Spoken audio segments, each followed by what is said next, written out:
Hello everybody, Jonathan Doucette, St.Albert Dodge. Hope you have an amazing day. Just wanted to show off a super fresh trade. 2021 Jeep Grand Cherokee. It's the Overland trim level. So pretty much the top of the line as far as the luxury line goes.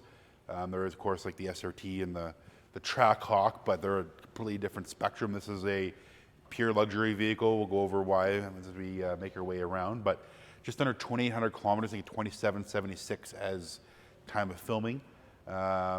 Beautiful pearl white color. The Overland's got a nice little mix of chrome and satin finishes, so very nice complement to the vehicle. As you can see, the block heater cord out front. Do have the integrated roof rail system on here, so you get the cross members to go across, put a pod on there, whatever you need to do. On the key fob, you got keyless entry. There's a little button on the door handle that'll lock and unlock. Just as long as the key's in your pocket, it'll lock it by pushing it, and then hand behind the handle, it'll unlock. Remote start, of course, and then power actuated rear hatch. As you can see it going up, and then yeah, have the retractable cover there, and then of course it's got the subwoofer in the back for the premium sound system in here. Take a look in the back seat. Got the reclining back seat. Outside seats are heated. Got the 120 volt inverter there, plus a few USB ports. Up front, take a look. So being a Jeep, it isn't an all-wheel drive system, it's an automatic 4x4. The biggest distinction is that it's predominantly like rear-wheel drive, but it'll automatically send power to the front wheels instantaneously, or just about instantaneously. Like you would never know it wasn't in four-wheel drive. Where a lot of all-wheel drive systems, they'd actually, some manufacturers out there, once they get up above a certain speed, they won't actually send tires, power to the rear tires, and they're predominantly front-wheel drive. So it's much more robust, it's much more capable.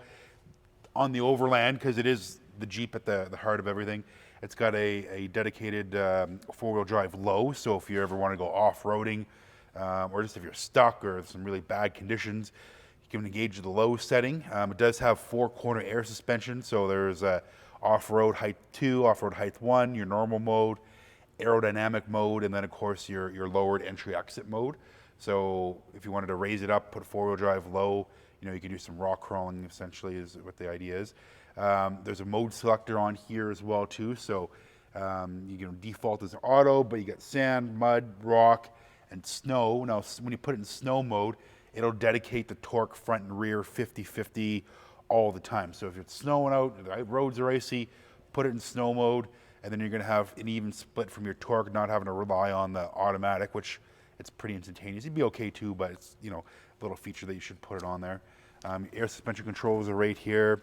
Heated seats, heated steering wheels, blind spot monitoring, forward collision assist, adaptive cruise control. I'm just listing all these things off, but has all the safety features that you'd expect on a modern vehicle.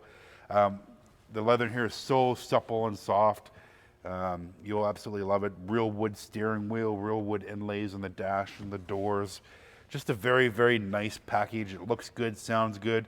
I'm gonna come around the front here, but we get a ton of trades from lots of manufacturers, whether it be a BMW X6 or Mercedes GLC, and these are nicer, right? They don't, they drive well. It's got the V8.